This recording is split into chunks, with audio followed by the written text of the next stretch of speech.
Assalamualaikum warahmatullahi wabarakatuh. Kami dari kelompok 10 ingin mempresentasikan hasil dari diskusi kami di paparan PowerPoint berikut dengan judul menjelaskan masalah dan implementasi kebijakan moneter. Di sini kami ada 3 orang. Yang pertama, ada Tessa Mariana Neborho, NIM 172, yang kedua ada Diego Alnaufal, NIM 176, dan yang ketiga ada saya sendiri, Fatur Rahman Pulungan, dengan NIM 155. Next.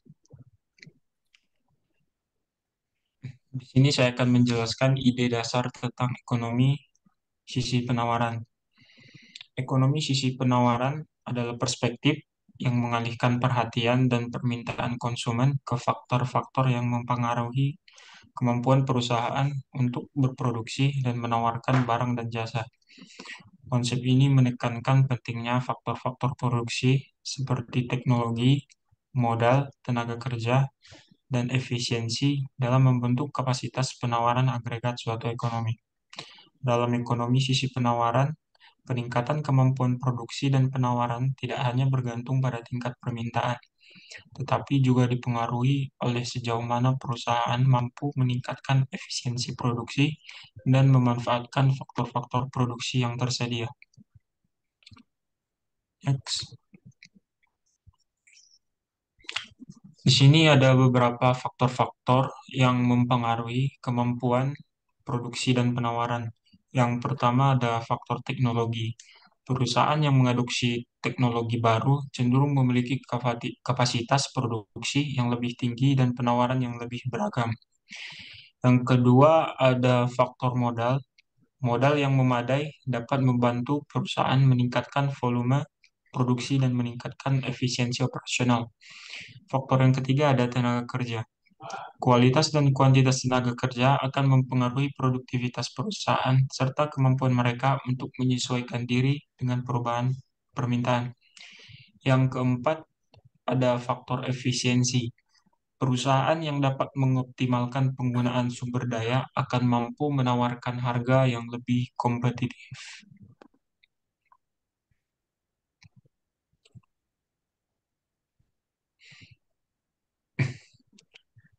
Untuk selanjutnya akan dibacakan oleh rekan saya. Nah, di sini saya akan menjelaskan pengaruh kebijakan moneter terhadap motivasi perusahaan. Pada bidang suku bunga, dengan biaya pinjaman yang lebih rendah, perusahaan lebih mungkin untuk memperluas kapasitas produksi dan menambah penawaran.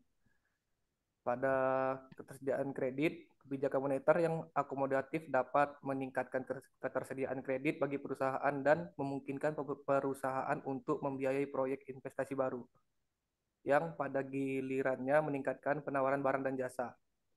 Pada permintaan agregat, peningkatan permintaan agregat dapat mendorong perusahaan untuk meningkatkan produksi dan menyesuaikan penawaran untuk memenuhi kebutuhan pasar yang berkembang. Next. Teori dan praktik kebijakan moneter. Tujuan dan cara kerja kebijakan moneter. Kebijakan moneter adalah rangkaian langkah yang diambil oleh bank sentral untuk negara untuk mengendalikan jumlah uang yang beredar dalam perekonomian. Tujuannya adalah untuk mencapai stabilitas harga dan mendukung pertumbuhan ekonomi yang seimbang. Cara kerja kebijakan moneter umumnya melibatkan pengaturan suku bunga dan alat-alat yang lain, mempengaruhi ketersediaan uang yang beredar. Bank sentral dapat mengubah suku bunga untuk merangsang atau mengurangi aktivitas ekonomi. Penurunan suku bunga cenderung merangsang pinjaman dan investasi, yang pada gilirannya meningkatkan permintaan barang dan jasa.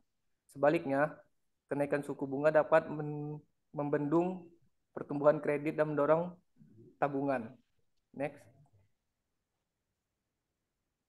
Alat-alat kebijakan moneter, yaitu adalah satu, suku bunga. Bank sentral dapat menurunkan atau menaikkan suku bunga acuan untuk mempengaruhi tingkat suku bunga di pasar. Penurunan suku bunga mendorong pinjaman dan investasi, sedangkan kenaikan suku bunga dapat memperlambat aktivitas ekonomi. Yang kedua ada operasi pasar terbuka.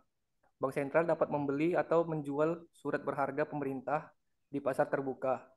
Pembelian surat berharga dapat meningkatkan jumlah uang beredar, sedangkan penjualan surat berharga dapat menguranginya. Yang ketiga, ada rasio cadangan wajib. Bank sentral dapat mengatur persentase dari simpanan bank yang harus dijaga dalam bentuk cadangan tunai atau cadangan deposito. Penyesuaian rasio cadangan wajib dapat mempengaruhi ketersediaan dana yang dapat dipinjam oleh bank sentral. Next.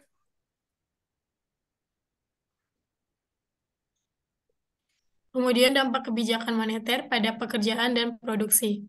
Pengaruh terhadap investasi. Melalui pengaturan suku bunga, kebijakan moneter dapat memengaruhi tingkat investasi perusahaan. Yang kedua, permintaan agregat. Kebijakan moneter yang mempengaruhi tingkat suku bunga juga dapat mempengaruhi permintaan agregat. Yang ketiga, kredit usaha. Kebijakan moneter yang mengatur ketersediaan kredit dapat mempengaruhi kemampuan perusahaan untuk mendapatkan dana. Selanjutnya ada pengaruh pajak terhadap tenaga kerja. Pemerintah memungut pajak dari pendapatan pekerja dengan tujuan untuk mendapatkan pendapatan yang diperlukan untuk mendanai berbagai program dan layanan publik dan sebagai alat untuk mengatur retribusi pendapatan. Pajak memiliki dampak yang signifikan terhadap insentif seseorang untuk bekerja lebih banyak atau kurang. Setiap unit tambahan kerja yang dilakukan akan memberikan imbalan yang lebih rendah setelah dipotong pajak. Selanjutnya, contoh pemotongan pajak yang mendorong pekerjaan lebih banyak. Sebuah pemerintah dapat memperlakukan kebijakan pemotongan pajak berdasarkan tingkat pendapatannya. Pekerja dengan pendapatan rendah mungkin diberikan pemotongan pajak yang lebih besar atau dikenakan tarif pajak yang lebih rendah. Hal ini memberikan insentif bagi pekerja rendah pendapatan untuk bekerja lebih banyak karena mereka akan merasakan kenaikan pendapatan bersih yang lebih besar dari setiap jam kerja tambahannya. Contoh lain adalah program tunjangan kerja atau kredit pajak yang memberikan pengurangan pajak kepada kelompok pekerja dengan pendapatan rendah. Ini mendorong partisipasi tenaga kerja dan meringankan beban pajak pada mereka yang membutuhkan. Terima kasih, saya kembalikan ke moderator. Terima kasih. Sekian presentasi dari kelompok kami untuk memenuhi tugas dari mata kuliah ekonomi moneter. Sekian. Assalamualaikum warahmatullahi wabarakatuh.